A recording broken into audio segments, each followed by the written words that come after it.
Olá, meu nome é Débora Vieira, sou mestranda em Direito na Universidade Federal do Pará. Estou aqui hoje a convite do projeto Mulheres no Processo, do Instituto Brasileiro de Direito Processual, para falar um pouco sobre a legitimidade das comunidades indígenas, quilombolas e povos tradicionais nos projetos de lei 4441 de 2020 e 1641 de 2021, que visam chegar a uma nova lei da ação civil pública. Ainda que de forma introdutória, é preciso trabalhar o tema da legitimidade na tutela coletiva como está previsto atualmente.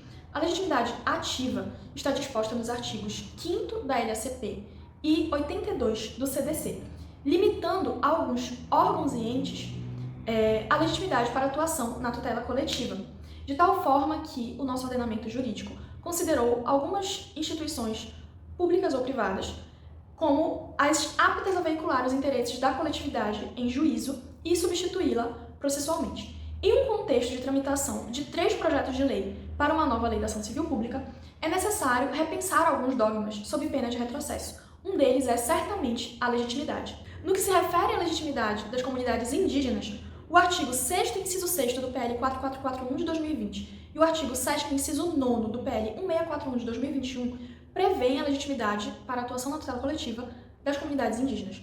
No entanto, é preciso ressaltar inicialmente que essa não é uma previsão inédita no nosso ordenamento jurídico, tendo em vista que o artigo 232 da Constituição da República já atribui legitimidade à atuação na tutela coletiva para as comunidades indígenas, assim como a Convenção 69 da OIT e o artigo 37 do Estatuto do Índio. No que se refere à legitimidade das comunidades quilombolas e povos tradicionais, não há previsão expressa na Constituição da República.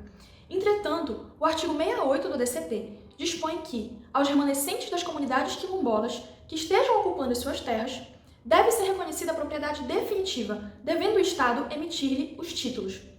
Assim sendo, seria possível fazer uma interpretação conjugada do artigo 232 da Constituição com o artigo 68 da DCT para chegar a uma interpretação pela legitimidade ativa das comunidades quilombolas e povos tradicionais. No entanto, é preciso ressaltar que não há uma previsão expressa na legislação infraconstitucional nesse sentido. Assim sendo, nesse ponto específico, os PLs ganham maior relevo. Os maiores conflitos envolvendo as comunidades quilombolas são aqueles referentes à regulamentação fundiária.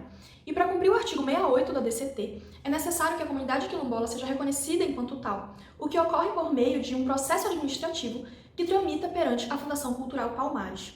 A comunidade quilombola precisa ser certificada e, após a certificação, ela apresenta o pedido de titulação perante o INCRA. Se em relação à atuação associativa é possível identificar possíveis prejuízos, no que se refere às comunidades quilombolas e povos tradicionais, nós conseguimos observar um avanço, uma vez que sua atuação será possível como grupo organizado, a partir da sua autodefinição e auto-identificação. Eles poderão atuar como ente despersonalizado organizado, nos termos do artigo 75, inciso 9 do Código de Processo Civil. E aqui fazendo referência ao artigo de Carolina Alzeda, Fernanda Pantoja, Sofia Temer e Marcela Colbá, publicado na Civil Procedure Review no ano de 2021.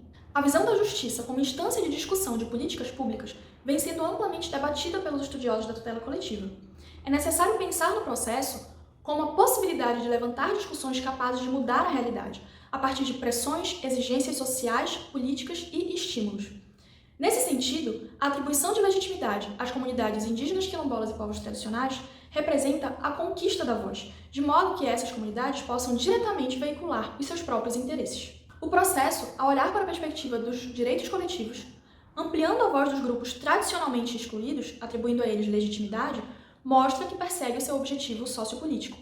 Boaventura de Souza Santos, ao abordar os direitos coletivos, afirmou que eles não fazem parte do cânone originário dos direitos humanos, havendo uma tensão entre direitos individuais e direitos coletivos, decorrente da luta histórica dos grupos sociais que não são integralmente protegidos pelos direitos individuais, exatamente por serem excluídos enquanto grupo. Segundo o mesmo autor, é inafastável o reconhecimento da igualdade e o reconhecimento da diferença, de modo que se perceba que a luta contra a discriminação e a exclusão não é uma luta pela homogeneização à cultura dominante e suas instituições, mas sim pelo reconhecimento da diferença como modo de transformação cultural e institucional, de modo a verdadeiramente contemplar tais grupos. Assim sendo, a atribuição de legitimidade ativa na tutela coletiva às comunidades indígenas, quilombolas e povos tradicionais pode representar, sobretudo, a conquista da voz. Agradeço pela oportunidade e coloco-me à disposição para discutir sobre o tema. Até a próxima!